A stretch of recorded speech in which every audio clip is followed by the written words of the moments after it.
সবচেয়ে বেশি অবদান হচ্ছে শাকিব খান। সে আমাকে প্রচণ্ডভাবে প্রেশারে রেখে এই ছবিটা শুরু করায়।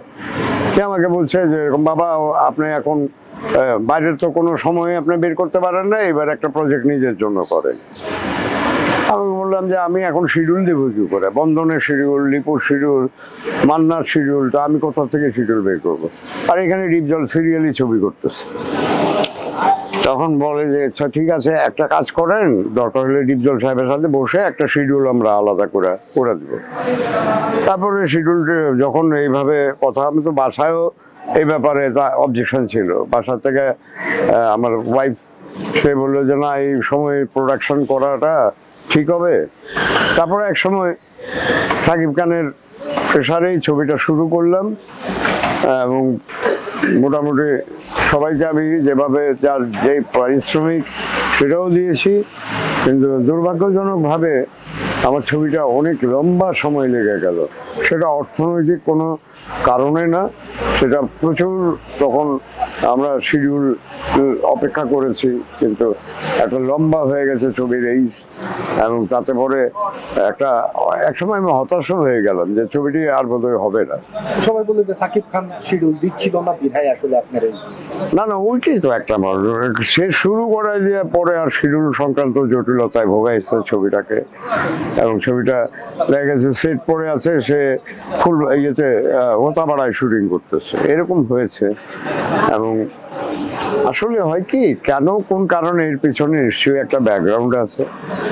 ব্যাকগ্রাউন্ডটা পরে আমি বুঝতে পেরেছি কেন। তো আমাদের দেশে হয় কি, নতুন ছেলে মেয়েরা যখন আসে তখন তারা মনে করে যে মানে এক চরিত্র করতে গেলে তার ফিজিক্স এবং তার প্রয়োজন কতটুকু আছে সেটা চিন্তা করে না। এরকম কিছু ঘটনাও আছে। আমার চরিত্র ছিল তখন পূর্ণিমা। আমার সাকিব বারবারই বলে, বাবা আপনি পূর্ণিমাকে নেবেন, আপনার ছবিতে আপনি অপুকে নেন। আমাকে তো অর্ডার করতে পারবে না কেউ, বাংলাদেশ ফিল্ম ইন্ডাস্ট্রির কোনো আর্টিস্ট আমাকে অর্ডার করবে না। আমার কথা হচ্ছে যে আমার প্রয়োজন, আমি ছবির যথাযথ যেই সমস্ত চরিত্রগুলো তৈরি হয়, সেই চরিত্র যে আর্টিস্টকে ডিমান্ড করে। রাজাক ভাইও একই কথা বলছে, তুমি সবসময় মনে হচ্ছে যে এই চরিত্রটা আগে থেকে আমরা প্রিপারেশন নিয়ে ফেলি যে এই ধরনের চরিত্র। আমি তখন থাকি বললাম যে এরকম, এটা পূর্ণিমার ক্যারেক্টার, কারণ এটা একটা ডিবির পুলিশ অফিসার, সে একটু স্লিম একটা মেয়ে দরকার।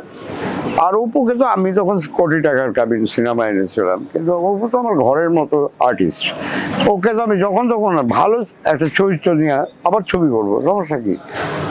যাই হোক, যে কোনো কারণেই হোক। অপুর জন্য কি আসলে সে ফাঁসাইছিল?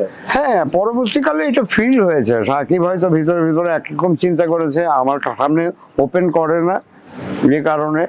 আর আমি ওকে এর আগেও যখন পূর্ণিমার ব্যাপারে কথা হচ্ছিল, তখন আমি ওকে বলেছি এই চরিত্রের জন্য পূর্ণিমাকে আমার মনে হয় বেটার কাস্টিং।